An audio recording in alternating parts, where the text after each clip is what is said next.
we're good to go. Good evening, everyone. Welcome to the Town of Manlius Board Meeting tonight, January 13th. Let us begin by reciting the Pledge of Allegiance.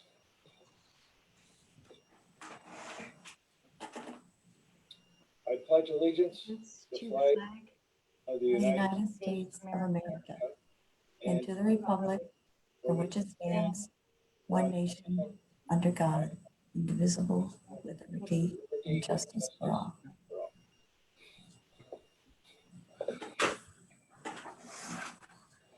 Thank you, everyone. And of course, before we get started, let's begin with the introductions. I am Ed Theobald, Town of Manlius Supervisor. Hi, I'm Sarah Bollinger, Counselor. John Deere, Town Councilor. Elaine Denton, Town Councilor. Karen Green, Deputy Supervisor. Caitlin Creasall, Town Councilor. Heather Waters, Town Councilor. And also with us tonight are other town officials. We have Director of Code Enforcement, Randy Capriati.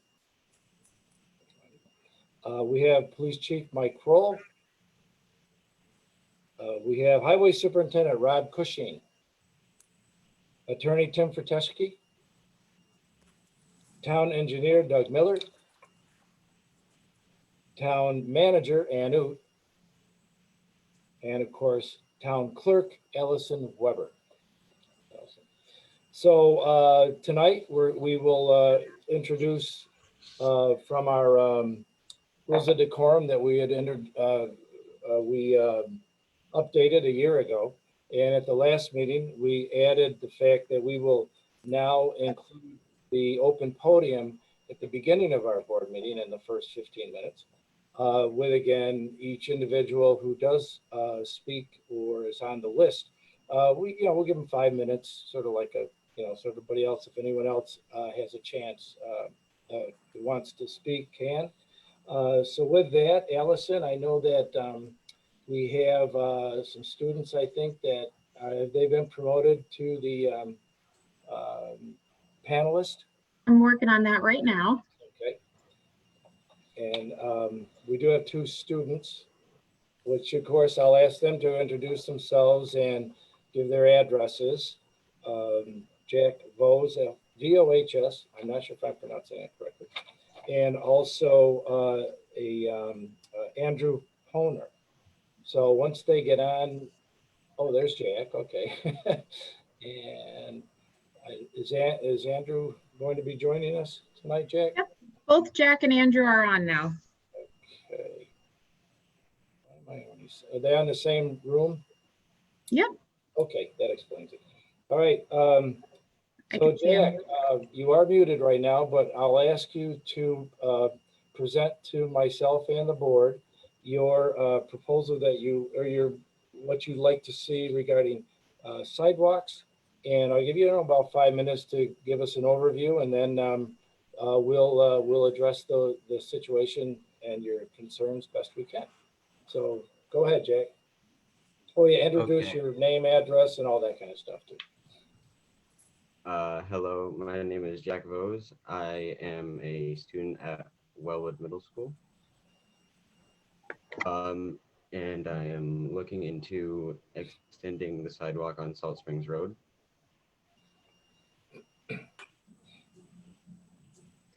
And Andrew actually has something to say, I think, as well.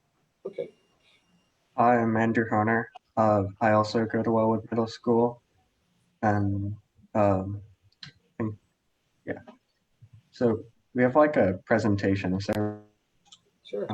Is there a way we can present that? Yes, screen share is enabled. So okay. If you just hit the share screen button at the bottom.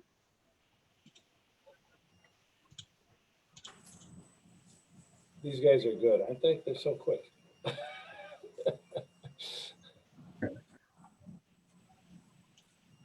I think I'm showing my screen. Can you see it? Yes. Yes, we can. Yep. Thank you. Okay. So we're here for the sidewalk. All right. So as we said, we're students at Wellwood Middle School. Andrew, I'm only seeing your desktop screen. It looks like a picture of a dog on a roller coaster. Oh, that's your Am desktop. I not seeing the right document? Yeah, I'm trying to fix that. Just wanted to, It looked like an exciting looking sidewalk is what it looks like.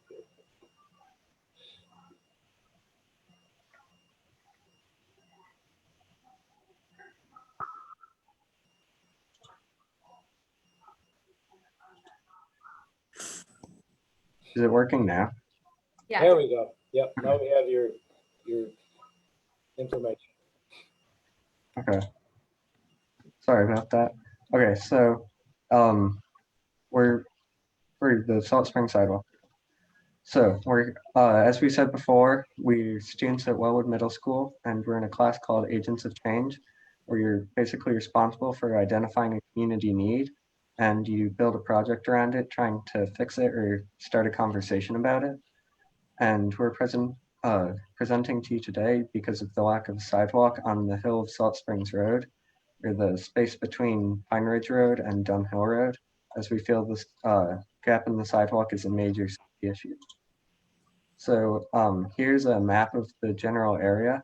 Over here where my pointer is like the bank and the fire department. Down the road here is Immaculate Conception, and this is the hill we're talking about on this red circle.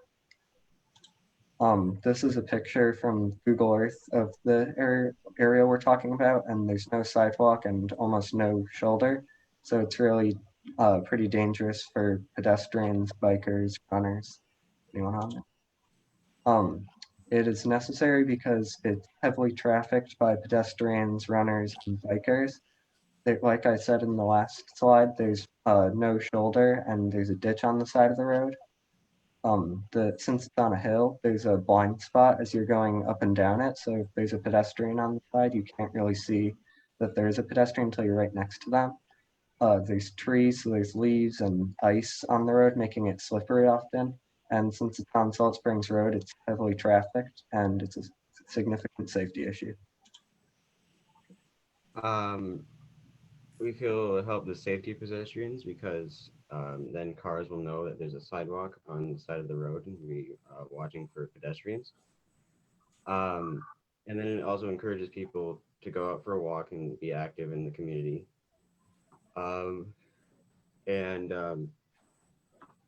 A sidewalk, well, already said that it'll help people be more active, and it can reduce air pollution because you're not using a car, you're just walking around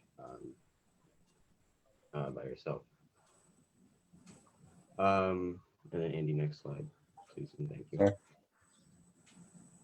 Sure. We also took a poll at our school of 34 adults, and they all said yes, that they would support having a sidewalk. Our goals are to raise awareness of the issue in the community, educate all of you on the safety hazard. And our class is ending soon, so we are looking into your support to kind of have this project in the back of your mind. And then we're just, some questions we had were what barriers exist in getting this done and how can we help?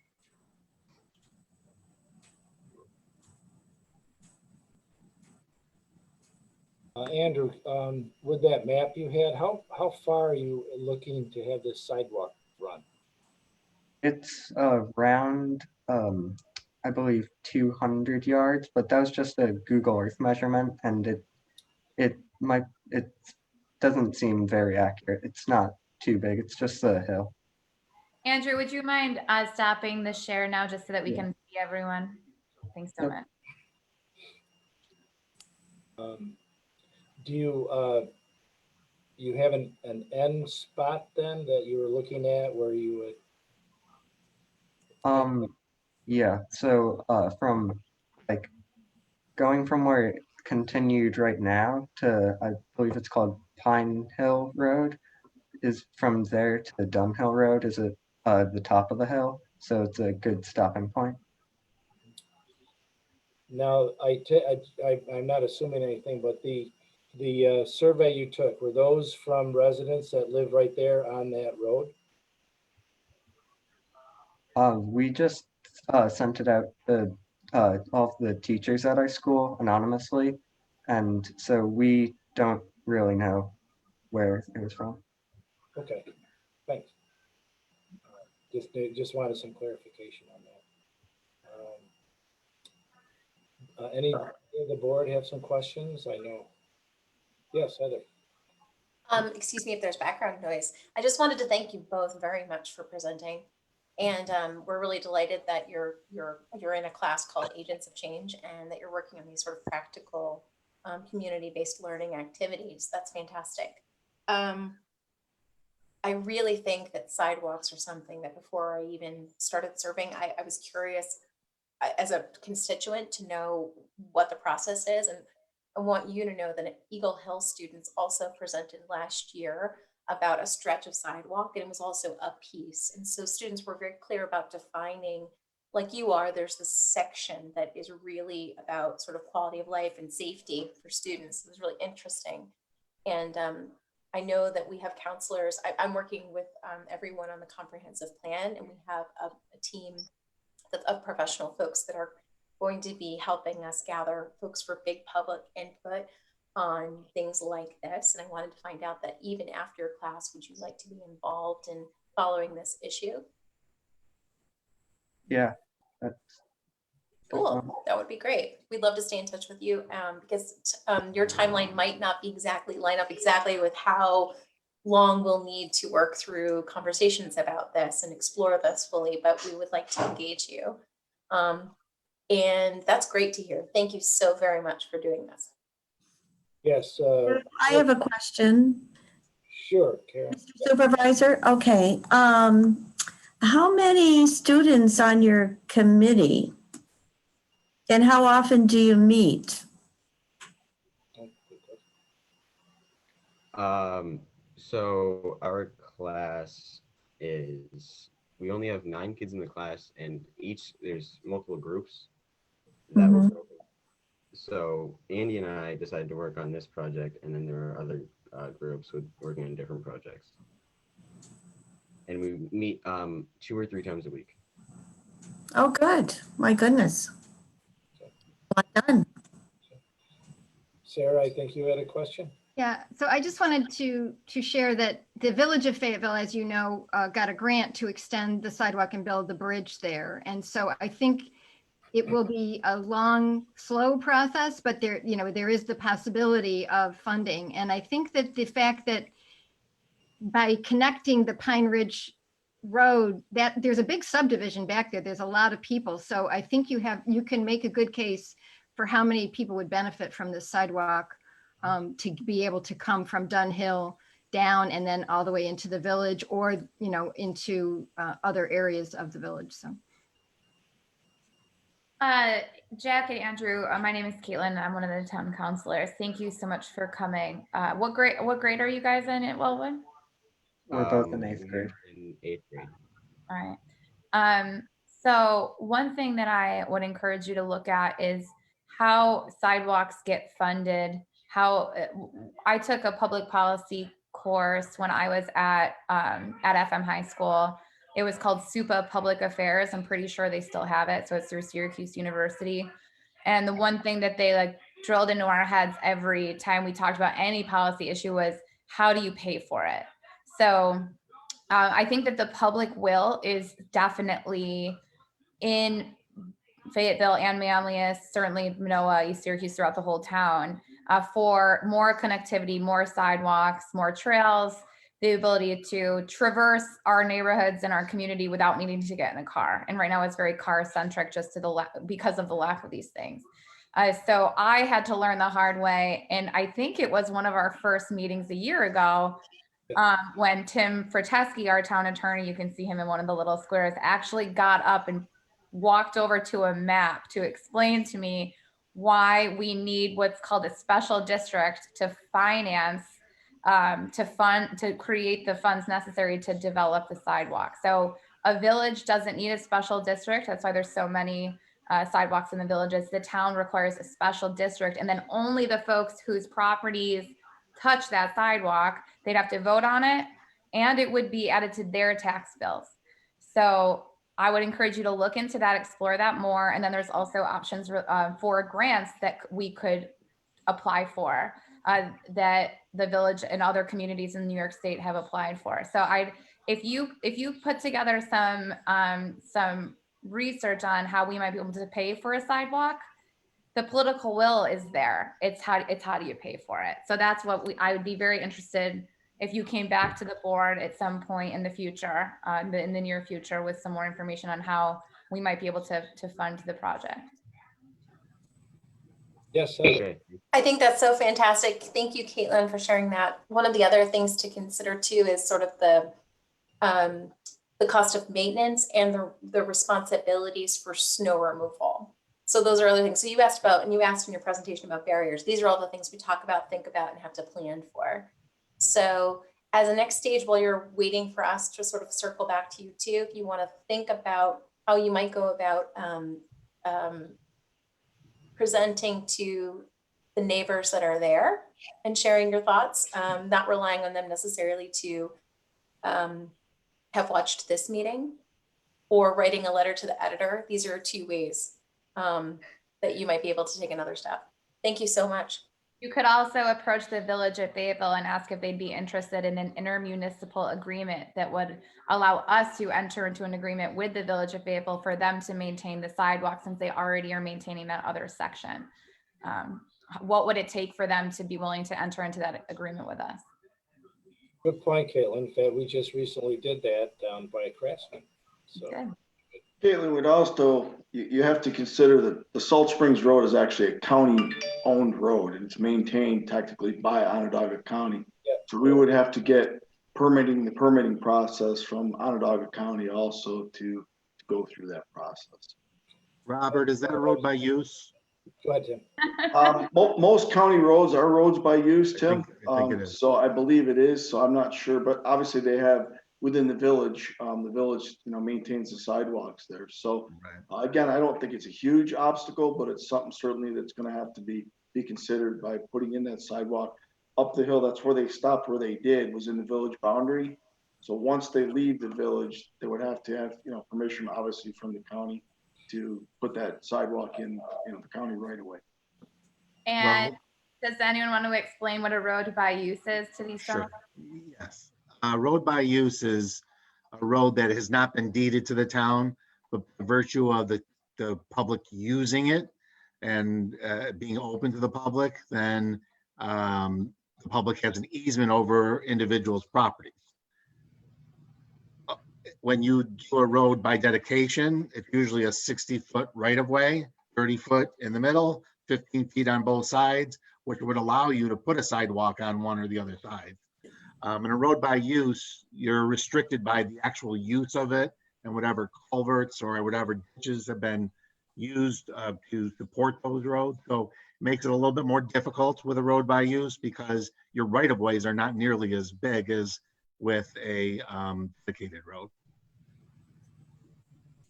The good news is that we're recording all of this for you guys, so you can watch all this later. And but this is what it is almost always harder than it looks like it might be, right? So if we could just get Rob to go pour some sidewalk, what is it called? We would definitely, trust me, I would have had him all around town. So,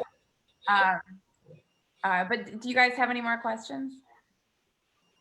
Or anything No, I else? think most of them. Yeah, what I'll do too, Jack and Andy, is I have your email. I'll send you a link actually to the on gov.net, which you can go into the comptrollers and find out all about special districts too. So it's that'll get you an A+ probably if you present that one. So I want to thank you both. I give you a lot of credit. I know it's never easy, especially coming to a town board meeting. You guys did a great job, and thank you for your interest in the town and for the betterment of the community. Thank you. Thank you. Thank you for your time. Thank Thanks for you. Thank you. With that, Allison, I don't see, but do you have anyone else in the room that wants to speak at all, or? No, and I think we are well past our normal time period. Oh, yeah. So Absolutely. there's been plenty of time, but I don't see any Okay. any requests. All right, we can move on then to the next item, which is the approval of the minutes. It looks like we have two minutes to approve, the December 16th and the special meeting on December 23rd. Mr. Supervisor, I'd like to make a motion to approve the minutes of December 16th, 2020. I'll second that. All in favor? Aye. Any discussion on those? Everything's good? All right. Opposed? And carried. All right. Next, we have, We have one more. Mr. Supervisor, I'd like to make a motion to approve the minutes of the special meeting that took place on December 23rd of 2020. I'll second that too. all in favor? Aye. Again, any discussion at all? No? Okay. Opposed? And carried. All right, and next item 5, dedication of roads and the return of highway securities. Who wants to take that one? I got it, Ed. Robert. Yeah, actually, I've got 2 roads. We've been working with the developer for quite some time on, but the 2 roads that we're looking at doing, we'll have to do them in 2 separate occasions here. So the first one is going to be phase 2 of Turning Leaf Drive. And it has been built to town specifications. So we are returning securities of $22,770 on that. And I need a motion to accept the road and to return the securities on Turning Leaf Drive. I will make a motion to accept the road on Turning Leaf Drive. I'll second. Any questions or comments or like that? Okay. All in favor? Aye.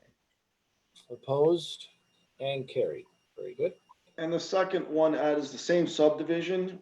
This is 650 feet. Rob, pardon Yes. me, sorry to interrupt. Both, Sarah made a motion to accept the road, but we didn't make a motion to return this. Release the securities. Yeah, Oh, probably should. good catch, Caitlin. Go ahead. So I can amend my motion, or do you want to make a separate motion? They've typically been done all in one, so you can just make a motion to dedicate the road and return the highway securities. Okay, so I amend my motion to what Allison said. Okay, do I have a second? I'll second again. All in favor? Opposed? Carried. Very good. Thank you. Thanks, Caitlin. Actually, we're gonna do the same thing. It's for a 650 feet section of Brennan Fields Run, which is be phase 3. So again, it has been built to the town specifications. We've been working with a developer doing some drainage work up in that area. So we, at this point, will be returning securities of $34,000. And we're gonna be also holding $3,000 for a 1-year period, just to hold the 3,000 on the work he has recently done on the retention system. So if I can get a motion to dedicate that 650 feet of phase 3 and the release of the $34,000, and also holding $3,000 for 1 year for the work that's been done in the drainage. So I'd like to make a motion to accept 650 feet of Britton Field Run Phase 3 and return $34,000 while holding $3,000 for 1 year. And I'll second. All in favor? Aye. Opposed? Carried. Very good. Thank you, Rob. Thank you. So on both Brennan Fields Run and Turning Leaf, there is a document that all the town board members will need to come in my office and sign. It's not an emergency, but if you can make your way here soon and just sign the document, Caitlin, whenever you return home is fine. We'll just hold it out here. So. Okay. Very good. Thank you, Allison. And we will now move on to the item 6, which is the approval of abstract number 1. Mr. Supervisor, I'd like to approve abstract number 1 for 2021 in the amount of $598,064.63. It's a little higher than usual because we had some annual payments in this check run. Yep. I'll second it. All in favor? Aye.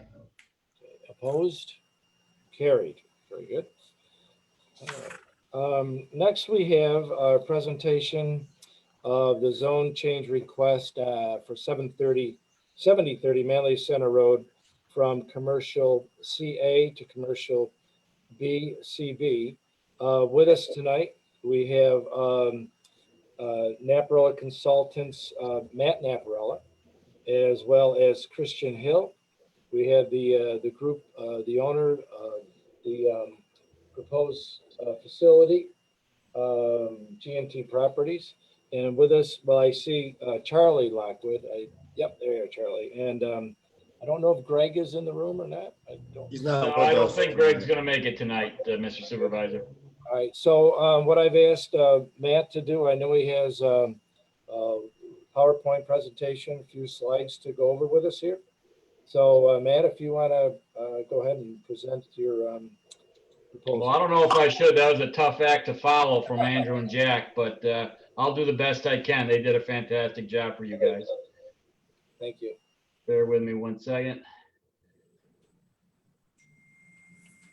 Okay. So we're here tonight for a zone change application for 7030 Manlius Center Road. As you said, Mr. Supervisor, J&T Properties. The ownership group, Greg Rinaldi and Charlie Lockwood is teaming up. Charlie having over 10 years of ownership experience with B&C Storage.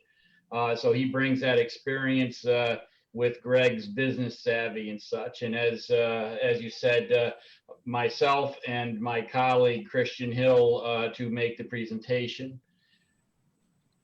Project location, we're on Manlius Center Road, kind of on the western limits. The town line is right where my cursor is running off of Manlius Center Road. We are next to Daycare Center, the Manoa Fire Station #2, the shopping center, and across the street from an auto repair center. When we look at the subject site, it is barren today. It has been various uses over the last 10 years or so, from RV sales to some auto sales to all kinds of different part-time businesses that Greg has been able to acquire on the property, but really has been vacant since the time Greg acquired it several years ago itself. So the request, which kind of is in parallel to the recent town board decision for dealing with identifying and re-identifying the commercial districts in the town. The project location, as is highlighted on the screen, is currently zoned Commercial A. The facility to the west and even beyond that to the town line is all Commercial B. To our east, which is that fire station, Manoa Fire Station #2, is Commercial A. But further to the east, the dermatology clinic, the car wash, and the Red Apple gas station is all Commercial B. Across the street, neighborhood shopping, and the Commercial A is that auto repair center, and I think they do some car sales there too. And as you look at that as a whole now, and you look at the whole zoning map itself, and you look at where the Commercial B is today, where the Commercial B is, short of, again, the fire station, everything is Commercial B on the south side of Manlius Center Road. And again, currently we are Commercial A. Our request is to be zone change to Commercial B to be consistent with our adjoining property to the west, but as short of the fire station, all the properties on the south side of Manlius Center Road. So the request is to change us to Commercial B. The reason for that is the proposed project, and I know the town likes to see, well, why do you want the zone change? And we came before a couple members of the town, yourself, Mr. Supervisor, and Sarah back in August timeframe, and I believe Doug was in the room and Randy, and we said, this is what we'd like to do. How can we go about doing it? And at that time, we learned about the commercial designations that you guys have arduously worked through the fall and recently adopted to allow commercial B zoning to include the use of outdoor storage facility. So this is a proposed self-storage facility. We've laid this out such that there's a frontage building, and this frontage building will be a climate control building so that there will be no drive-up doors on this space, the face that is looking at Manlius Center Road. Any of the drive, and actually this building is all interior so that it's climate controlled and such. The buildings to the south and to the rear will be the traditional self-storage units with overhead doors and such. But with this alignment, what we're hoping to do is to screen essentially the entire property or the entire self-storage facility from Manlius Center Road, and that the aesthetics of the passerby on the heavily traveled road will be looking at what we think is a nice aesthetic building. We haven't finalized architectural. Obviously, we're just starting this. We're on the infancy stages. The storage unit facility that Greg and Charlie are looking at is called Tracti. They're a nationwide self-storage facility, but they have facades that can be added to their buildings. This is an example of what we're kind of thinking would happen in that frontage building. So the frontage building would have different type of stone accents or some with some parapets or some type of roofing systems.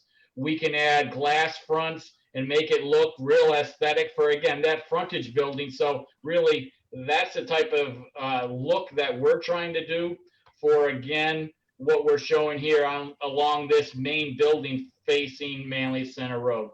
But we can't do that. The first part is we can't do that without the zone change. Commercial A does not allow outdoor self-storage, but now Commercial B does. So that's really our presentation. I can leave this up, or I can stop sharing so we can look at each other. I can always come back to it as well. So that would be good, Matt, if you could do that. Yep. There we go. Whoops, I just disappeared. Hold on here. I gotta get back. Don't disappear, Mr. Supervisor. We need you. There we go. Screen. Yeah, yes. In fact, Joe Lupia was also in that meeting back in August. Right. And Sarah, I know you've beaten this to death, the zone changes, commercial, and so help me here. Correct me if I'm wrong. I believe that up until the changes that were currently made, the storage units were only allowed in industrial. And Joe, I know he was not thrilled about changing that to industrial, so that's when we did discuss, he would, take it under consideration other than that, of course. But that's when we discussed the, going with CB, if that was how we changed the zoning. Is that pretty accurate, Sarah, as far as our discussion that you recall? Yes, I think so. Why are we looking at Karen's? We have a technical difficulty for a moment. Oh. Well, as well, what the industrial zone does as well as providing something that would have all different types of uses. It would provide almost a spot zoning, which really didn't fit in that corridor. It really is a commercial corridor, and that's what we're trying to avoid as well.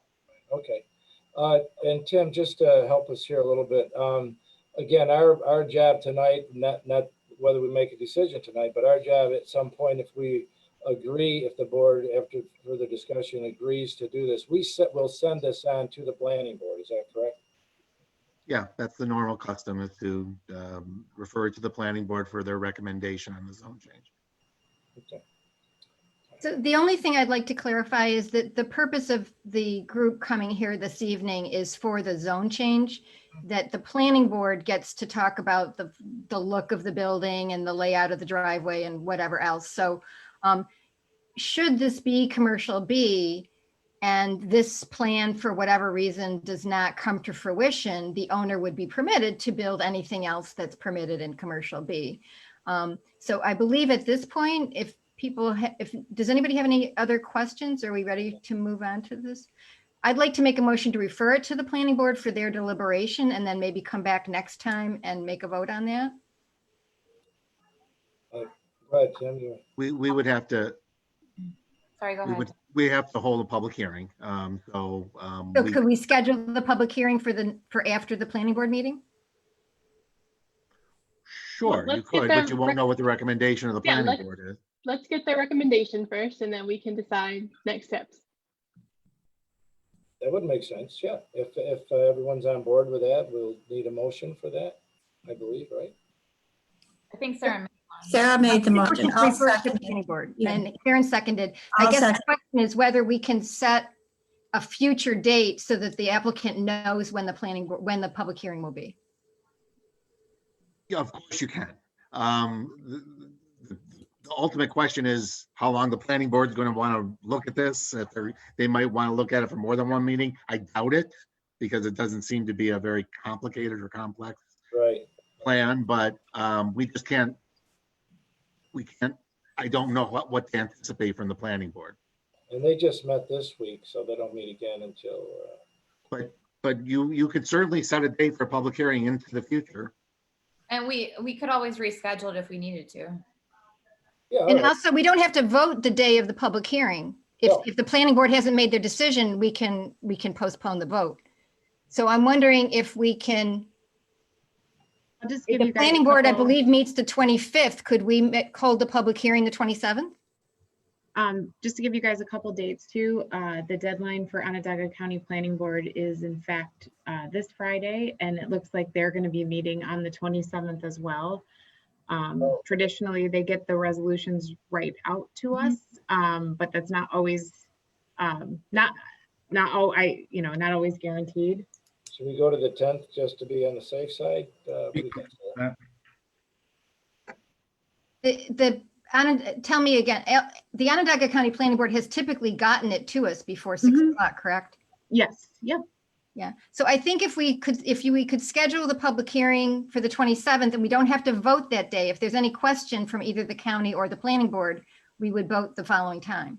Sure. Well, and it would get us public feedback a little sooner. So if there is anybody that, wants to weigh in on this, they'd be able to before we have to really make a decision. Yeah, The one thing is I have to draft a local law, Mhm. and I have to get it to you, and I'm gonna have to get it to you within the next couple of days, because it has to be public, the public hearing has to be published in the paper, right. 5 days before the 27th. So Business days, right, Tim, or is that Yeah, no, five days. days? Okay. We also have to notify everyone, I think, within 1,000 feet, including neighboring municipalities. yeah, because it's so close to DeWitt. So Allison, if you had the local law, and what's the deadline for getting it into the Eagle Bulletin to get it into the newspaper on the 20th? The deadline's Friday, isn't it?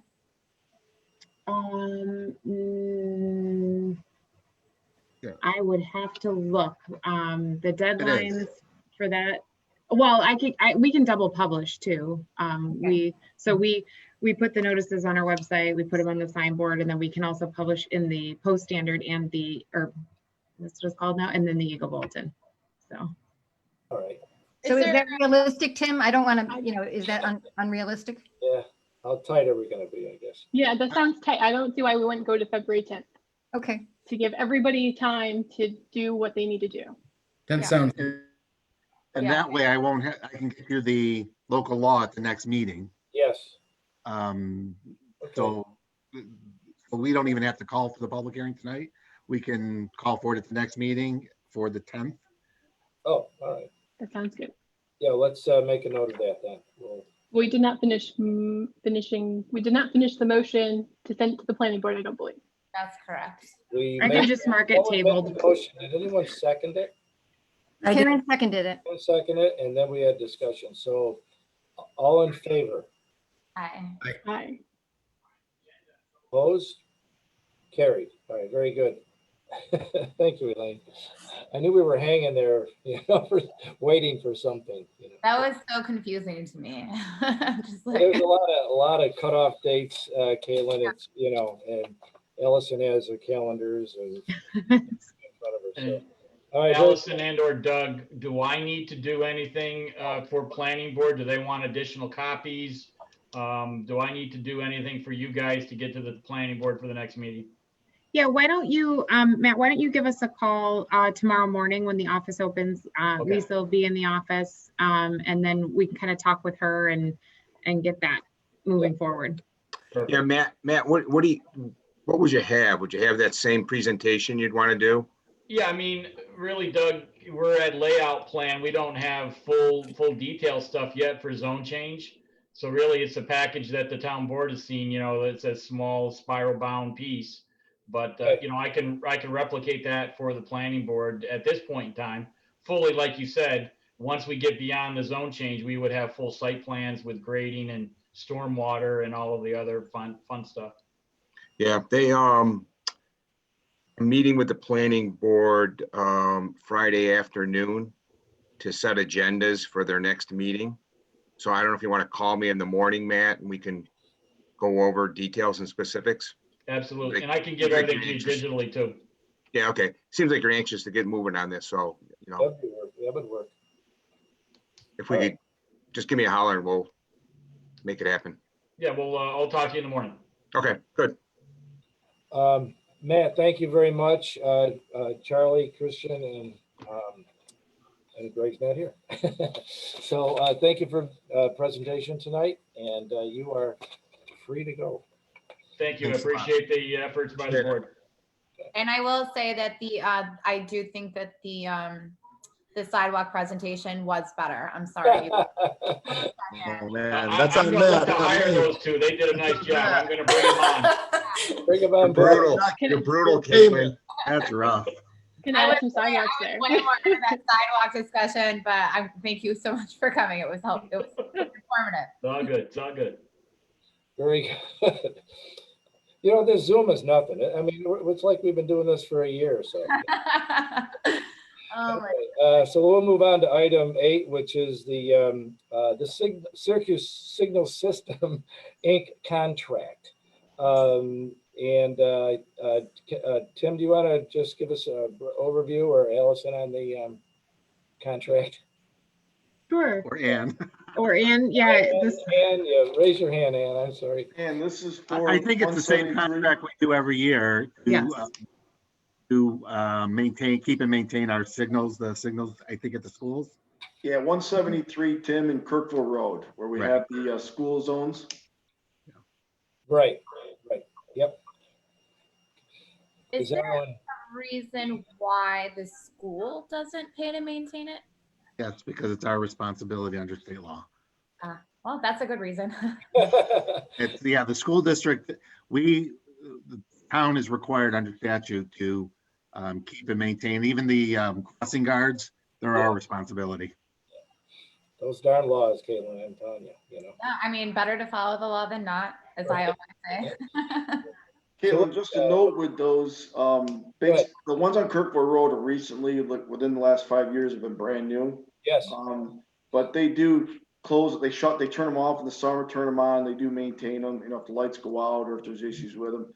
Syracuse Signal is the one that maintains both of those, the ones up by 173 by the high school, FM high school, and the ones over on Kirkville Road. So Okay. I know a lot of the new board members probably, I know we've done it every year, but I think there's a little more elaboration on that's what those are for. And it's a very low maintenance, low cost. I can't remember what the cost was on the contract, but it was. I bet Elaine knows off the top of her head what the cost is. Well, it's 150 per quarter, I believe. But no, is it something like that? Or it's for, All right. yeah. It's A under month, 500. 150 a month, I think, Elaine. No, yeah. Pretty I reasonable. looked at it a while ago.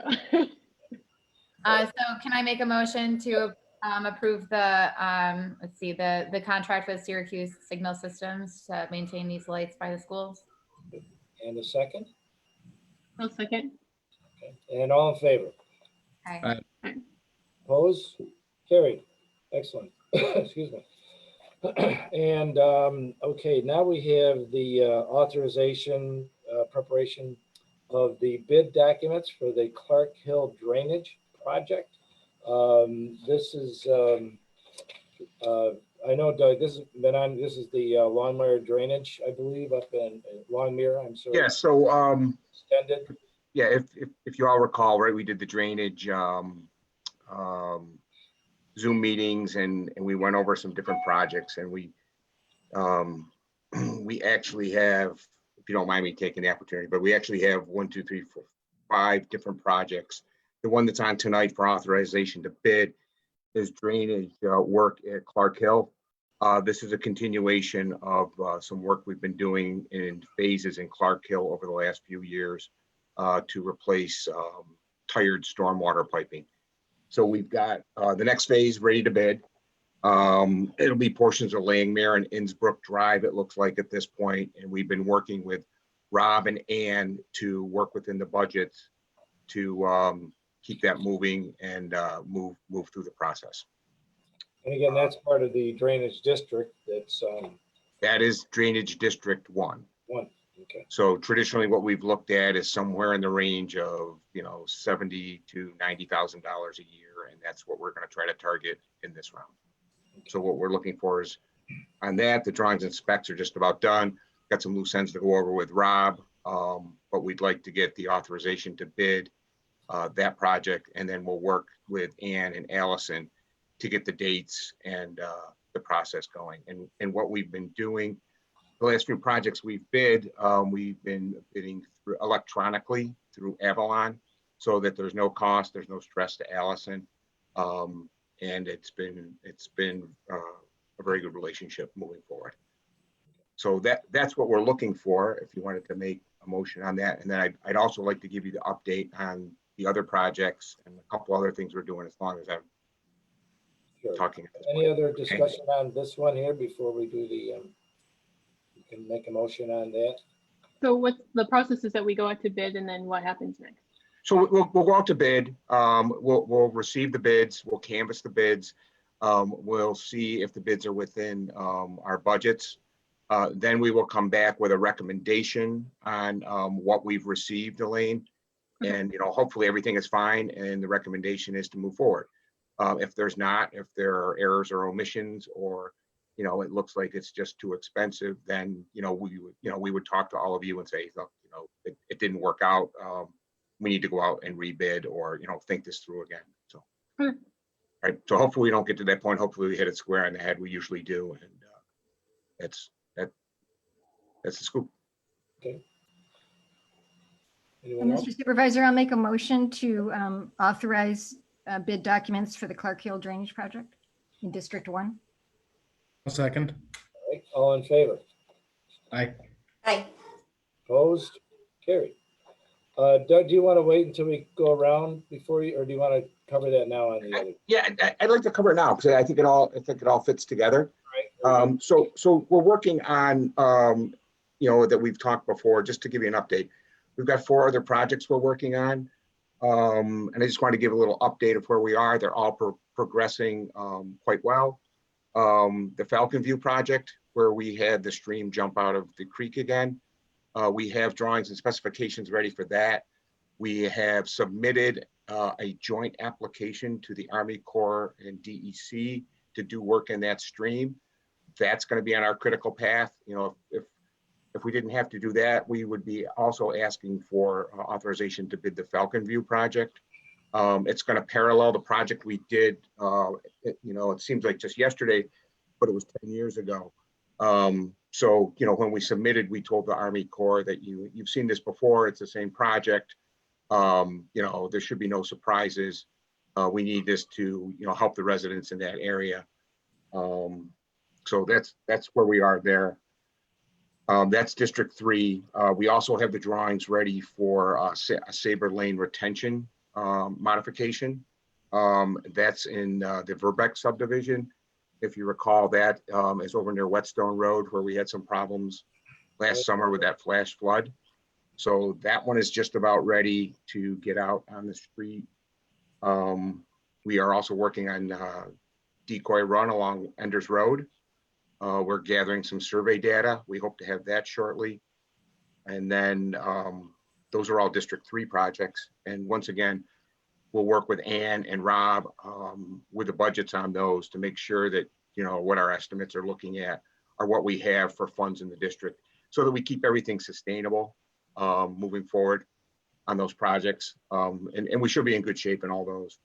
And then the last one that we've talked about, and I've talked to some of the counselors about this, you know, we did the study for Murfield Drive.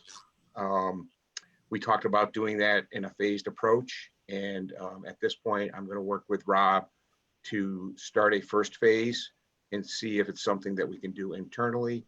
Work on the contours around the pond, maybe some plantings, maybe some river birch, some Norway maple, something that would, you know, look nice down there, soak up some water, work on the berms, and increase the capacity down there, and work within the District 2 fund. So that's where we are on all those projects. I think we're making good progress. We'll be in touch with you shortly, probably to get these other projects authorized for bidding. The other thing that we've been working on in the last month that I'd just like to give a quick update with, and I think we're making some really good progress. I've been working with Ann and Allison and Caitlin and Rob and Amanda on the community smart, the climate smart community programs. And, you know, it's something that we, in the past, we really didn't pay a lot of attention to, but the town of Manlius should really take credit for what has gone on in the last decade and moving forward. And I think it's an exciting time to take credit and start putting these together. So what we've done in working, Amanda, myself, and Ryan Dunn, I'm sorry, Ryan is the key component here. We've taken a list, we've categorized the activities that the town has done.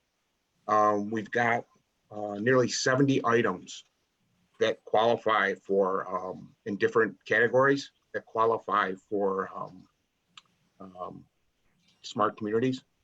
And they range from things we've done at the building, from making the building a smart building, switching out all the lights in the building, adaption throughout the community, education. You know, some of the things, there were some emails going around today where we've done some of the Zoom meetings, but we've also, in the past, we've gone out and we've gone to the high school and we've done outreach programs with Brian Kincannon and Mary Ward up at FM High School to work with their science programs and tell them about what we have going on as a community. We have operational activities, land use planning, wastewater, transportation, and lighting, and some and renewables. So, you know, some of the things that we looked at, Amanda and Ryan and I last week, there's some low-lying fruit that we can pick up real quick. There's some other things that are going to be a little bit tougher, but we talked about where the points were. We talked about efforts.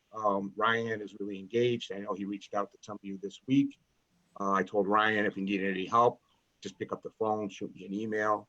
But I think, you know, we should all take credit for what we've got going here, and moving forward, you know, putting these on the map, I think are going to, you know, put us in good shape for the goals and objectives on the table.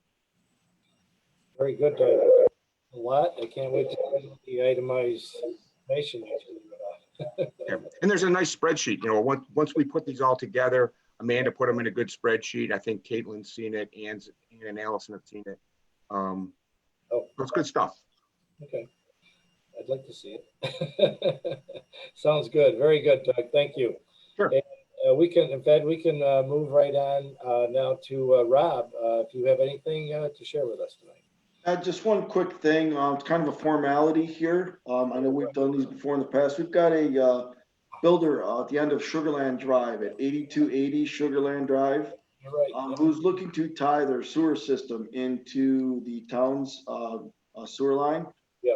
So I just need a motion to accept the supervisor's signature on the highway permit. The document is out there. I've signed the document on my portion, but we just need the authorization of the board to have you sign. Okay. Very good. So I'll make a motion to authorize the supervisor to sign the highway permit. I'll second. Right, all in favor? Aye. Opposed? Carried. Very good. Thank you, Rob. I spotted that. I knew I had it here waiting, so. And I saw your signatures. All right. Thanks, Ed. We're all good. Rob, are you good?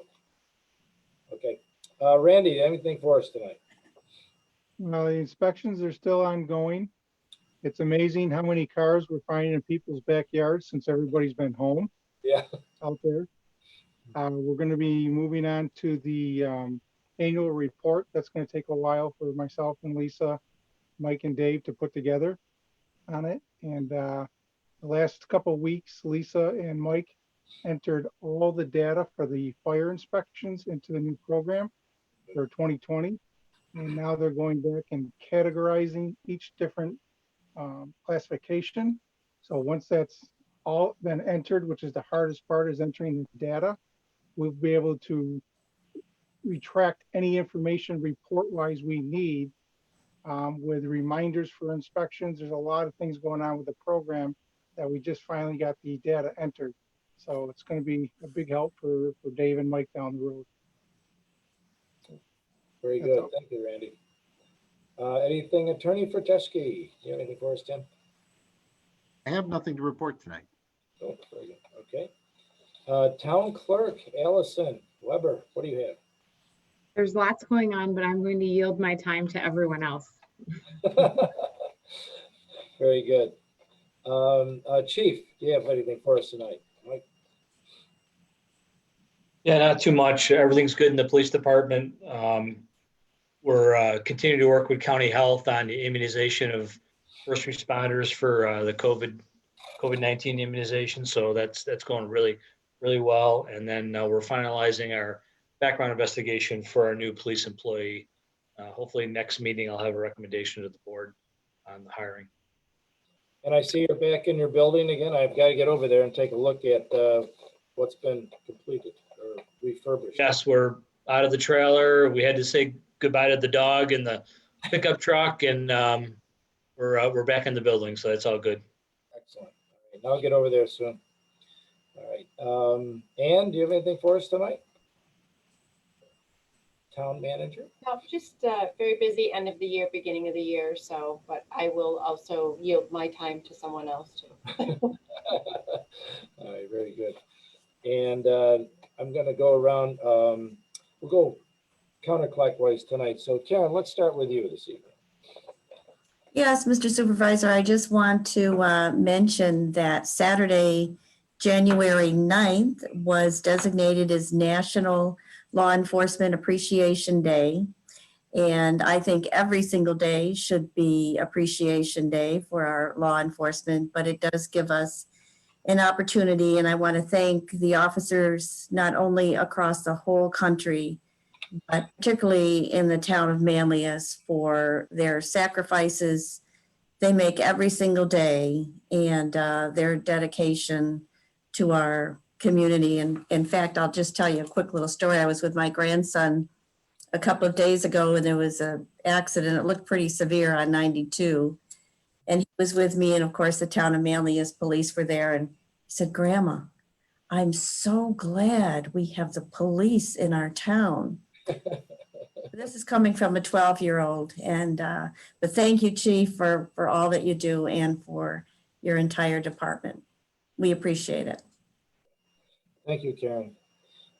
Sarah, do you have something for us this evening? Karen, I have a question for you. Do you know if something's happening with Frosty Forest this winter? Good question. As far as I know, Sarah, right now, modified plans are underway. Okay, so we don't have a date yet, but they're working on something. Right, Sort of like the Wicked Woods, possibly. right. I did see a post I thought Peggy put up saying that it had been canceled for this year, but I think maybe there are other activities that are, but yeah, but I'm pretty sure I saw a rec post about Because that. I saw I'm it was sorry. still in my calendar and I'm thinking, I haven't heard anything. It's probably not. I know. No, I know. We try to get to those. Yeah. Thank So you. I have something to share that I hope people will find interesting. I learned that the United Way had done a thing called the 21-Day Racial Equity Habit Building Challenge, which is a do-it-yourself challenge now because we missed the deadline for United Way to do it for us. So, but if you're interested in doing this, I can give the website to Allison for the minutes. And you just go, and every day there's a different reading or mindfulness exercise or a piece of art or something to think about, to just get yourself thinking more broadly about who we are and who belongs here, and what other kinds of experiences different people might be having. So I just thought it was a nice thing. 21 days is not too long a commitment to make. I was hoping that people would take up on that. So I'll put that in the minutes for you, Allison. And Heather, I think you mentioned you did something like that at SU. Yeah, actually, this was a community-wide sort of initiative that culminated in a really exciting speaker. Syracuse University participated, and as an employee I did, but I missed a few days. So every day, if you signed up, you would get the information sort of emailed to you. So it could be part of your practice and habit, but it's all the material exists, and it's in a great format that's accessible and sort of bite-sized.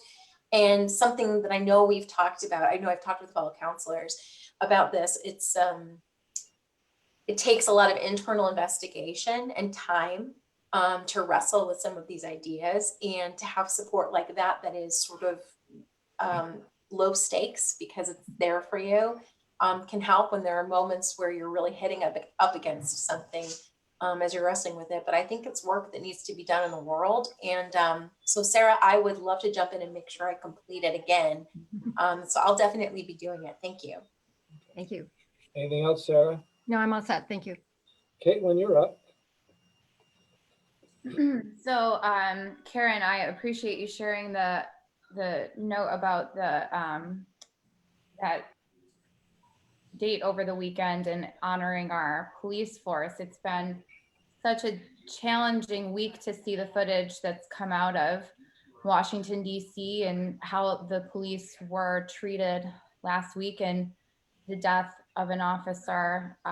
It's just so tragic. So hopefully we can come together as a country to better understand the role of police and appreciate those roles and what they do for our communities, and to grow as a country, because what happened last week, I think, was one of, if not the most abhorrent thing I've seen on a national scale in my lifetime. So unfortunate events recently in the insurrectionist riots in DC. I'll add too that the just on the note, along with what Doug was talking about with the Climate Smart Communities program, there has been discussion that I'm not entirely sure how it ended up. Tim, if you might help me to make sure that I'm understanding this correctly. But SUNY ESF has students who are interested in helping the town of Manlius to do one of the benchmarking adjacent research projects. I guess that Amanda Mazzoni from the planning board that Doug mentioned earlier, she brought it to our attention that she's worked with this class before. It's a new professor, and that the students in the class are willing to help us do that. And so I wanted to gauge interest. I think it sounds like a fantastic idea. And I didn't know if we needed to do a resolution or not. I don't think there was any cost, right, Amanda or Caitlin? I think it was a time frame of February to May. I mean, it seemed like a no-brainer to me, right, to try to get them involved. I mean, It might not hurt to do a resolution, but it looked like a great deal. So as I understand it, you're talking about having volunteers from ESF's, the students at ESF, to assist the town in benchmarking. Greenhouse gas inventory, not I had missed it. It's the greenhouse gas inventory. Okay. So and is it going to be working with Sustainable Manlius? Would that be who they're going to be working with? They would be working certainly with Ryan and myself and anyone else on the committee that's interested in helping with this. But it would be more probably working with Ann and Doug more closely, because it's internally, probably mostly Ann, just looking at our bills, our National Grid to see how much energy we're using. But there's no role in the town in oversight as far as the volunteer students. No, there shouldn't be. No, yeah, no, they'll be supervised, I think, by Amanda Mazzoni at the planning board in coordination with us in Sustainable Manlius. So Yep. I mean, if you wanted to make a motion to approve the relationship between ESF and the students to work with the town to do the benchmarking for the greenhouse gases that you're talking about. Greenhouse gas inventory, yeah. Inventory, yes, okay. Greenhouse gas inventory. Yeah. So if you want to make that, so I think if everybody's in agreement that this is a good idea, then I don't see where a motion would hurt. Yeah, okay, let's do that then. Does anyone have any questions or thoughts on it?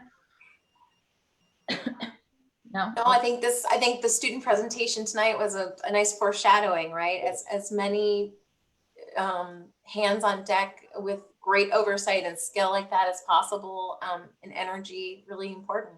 I know that Maxwell has some programs, and there are many other places too that we want to engage with. So thank you. And I think it's a great opportunity for real life experience. Yeah, for sure. Sustainable Manlius actually met last Thursday, and we had, I mean, Elaine, how many people did we have there? It was crazy.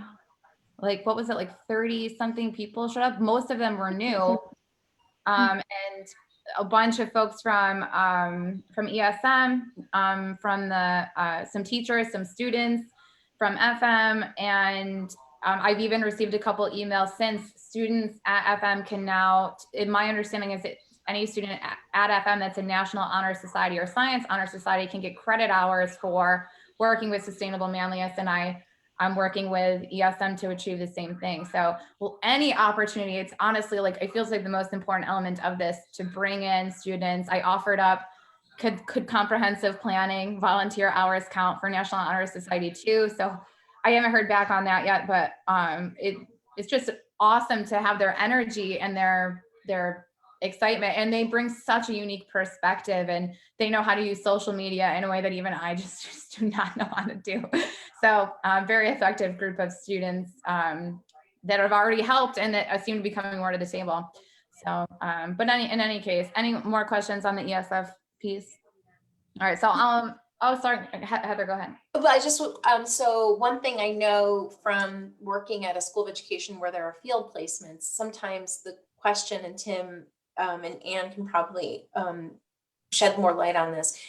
I think it will bring these ideas to you all before we commit to things, because I know that there's an insurance component that we need to make sure there's insurance, that students are covered basically, and that's understood by whom or by what organization before, especially if there's anyone under 18, there's a whole other process. So maybe that's something we want to get clarity on and make sure the town understands policies and guidelines around that. But we can talk about that internally. Just wanted to raise it. Necessary for like Zoom meetings and stuff, or just if they're in person, like helping to do something? It's probably not over Zoom, but at the same time, even if you're talking about, if you have a minor involved in projects, there might be, the school would be really well versed in how students need to engage outside of their established supervision and with permission slips and things like that. And then if you have someone working with you in your building or whatever, there could be insurance implications, right? If they're not just a person walking off the street one time, but they're there for an extended period. That's what I understand, those two things. Okay. Yeah, no, that's a great point, Heather. I hadn't even thought of that. So okay, we have the motion there, and Heather, we'll talk about that offline. Sure. So I'll make a motion that the town of Manlius enter into an official relationship with SUNY ESF and the students of this one course to help us with our greenhouse gas inventory in partnership with the Central New York Regional Planning and Development Board. well, I'm glad this is recorded, just like you said, Caitlin. That was a lot. I'd like to second the motion. Heather, okay, very good. All in favor? Aye. Aye. Opposed? Carried. Very good. Thank you. That was a lot of information there. Thank you very much. I could have kept going, but I'll stop. That's good. Elaine, you're up then. All right, thank you. So next Wednesday, January 20th, will be a night of meetings. Let's see, the Onondaga County Police Reform and Reinvention Collaborative. They're having a community forum, and they've been having these community forums on Zoom. You can go to their website at policereform.ongov.net to see the dates. I believe there is 2 left. Nope, there's 1 tomorrow as well. But so they're doing these community forums to get input from the public. And the east side of Onondaga goes on January 20th. It's at 5 p.m. Again, you can just go to their website. You can enter a public comment just at the website, or you can come to these forums, and I believe you can give a public comment on Zoom. And so that's at 5 o'clock. I'll be be attending and listening to see what comments are brought up. And then the Public Safety Advisory Committee meeting, our next meeting is also that same night, just kind of happened that way, at 6:30. And we will be, let's see. So we're hoping to live stream and do the Zoom to update the community on where we are with the Executive Order 203. And we'll be hearing from committee members and figuring out next steps. So it's, again, January 20th, 6:30 for Public Safety Advisory, the town, and 5 p.m. for the county. But Very good. Excellent. Okay. You got it all organized. That's good. one big night. All right, John, you're up. Thank you. I don't think I have anything for this week. Very good. All right, Heather. Only thing I have is that we have our history listening session on the 31st at 3 p.m. And I don't have anything tonight either. So we're going to be done shortly. So with that, do I have a motion to adjourn? So moved. Second. All in favor? Aye. Opposed? Carried. Very good. Thank you, everyone. Nice job tonight, as Good usual. night, everyone. Good night. Thank you.